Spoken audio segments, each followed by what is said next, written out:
Hello everyone and welcome back to another video from Quick Guide. Today in this video I'm going to show you how you can log in into your Canara bank account. So follow some simple steps which I'm going to show you.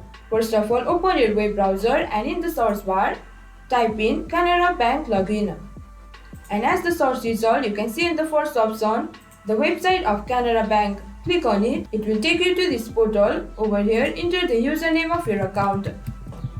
And in the password section, enter the password of your account. Once you do that, re-enter the captcha that is given here. Now click on sign in. You will be signed into your Canara bank account.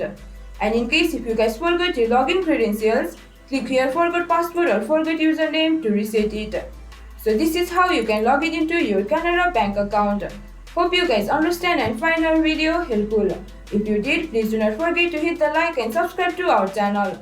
And also hit the bell icon for latest videos and drop a comment for reviews and more content like this. I will see you guys again in our next video. Thank you guys for watching.